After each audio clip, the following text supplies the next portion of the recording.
brings me to the third and final section, which is the phase of the story where we are trying to build back better. Many of us are hoping to not waste a crisis. Many of us in the parking reform movement are hoping that this crisis might help our cause. And so let's think about that possibility. The question of parking pricing is one example. The parking reform movement, one of the things that many of us have been pushing for is demand-based pricing. The idea that, popularized by Professor Donald Shoup, but pushed by many others as well now and adopted in an increasing number of cities, is the idea that the right price of parking is based on demand. If parking is too full, and you get all sorts of side effects from that full parking, then the parking is too cheap and we should raise the price. If the parking is too empty, which is harmful for businesses and it's a waste of space, there's no point having parking spaces always empty, then you can reduce the price. Or of course you can reduce the amount of parking if you want, but if you've got the parking there, you should reduce the price. And if the parking vacancy rate is just in the sweet spot, then we just leave the parking prices alone. So as demand returns, the logic of this suggests that when there's in the crisis with no parking demand, we should have had free parking or very, very cheap parking. And as the demand returns, we should trigger increases in prices again. Now, many cities are not yet in the position where they have that mechanism well organized. Only a few cities around the world have done that. Those cities are well placed, but others maybe could talk about it in this way and justify the return to parking prices in this way, saying we need to get vacancies into that sweet spot and we're going to return to pricing. And so that sets the scene for this reform in the longer run, I hope. What cities probably shouldn't do, even though revenue is an enormous challenge for them, probably we shouldn't be talking about revenue from parking as our rescue package for the city's finances. Effective parking management will help bring in revenue from parking fees and some fines, or ideally it's from fees, not fines. But the main purpose of parking management should always be parking goals, parking management related goals, better situations in the streets and for the parking. The revenue follows from that, and it's great. It's a side effect that we should welcome, but it's not the way we make those decisions. It's not the primary criterion for making those decisions. And talking about it will poison people's appreciation of what we are really trying to do, which is effectively manage parking and, of course, also the transport system as a whole. There's one or two small things around parking management in this crisis. Interest in contactless parking payment systems has increased, mobile only, for example, and contactless card-based payments, and that's a good thing. That generally helps cities to manage their parking more efficiently if more people use contactless approaches. But that's a small issue. Looking ahead slightly further, long-term demand, over the next 2, 3, 4, 5 years, and even longer, the demand for parking in busy places like city centres, we really don't know what will happen to it over that kind of time frame.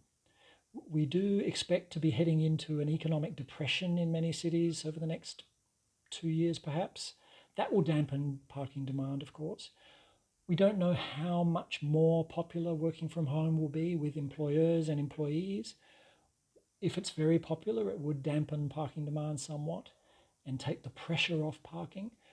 That could be, of course, a challenge for parking revenues for both cities and private parking operators, but it would also be an opportunity for us to repurpose parking. And as many cities are finding in this crisis, using parking space for other purposes can be enormously rewarding and popular, surprisingly. Perhaps, considering how controversial that has been in many cities in the past. It also, I hope, will encourage more cities to question the whole idea of parking minimums. The fact that parking demand over the medium and long term is just so unpredictable and so obviously unpredictable at the moment, reminds us that the whole premise of parking minimums, minimum parking requirements, is based on the premise that we can predict parking demand in the long term. It's just not true. And we should be questioning parking minimums. There's always been a very strong case to abolish parking minimums. Even when parking demand was high and expected to be high, it was still actually a logical thing to abolish parking minimums. They are not justified. There are other ways to cope with high parking demand. The primary way to cope with high parking demand is parking management, and which encourages motorists to be more willing to pay for off-street parking, which in turn means that the off-street parking can be a viable business if we need an off-street parking supply. Predicting parking demand and requiring every building to have a lot of on-street parking has always been a foolish and inefficient way to try to cope with the pressure of parking in the streets. That's still the case, but I hope the receptiveness to the idea of abolishing parking minimums will be higher in the future. There was already momentum towards abolishing parking minimums. Cities around the world have been doing it. Very prominent examples like Mexico City and Sao Paulo recently in Latin America. Berlin and London have done this more than a decade ago.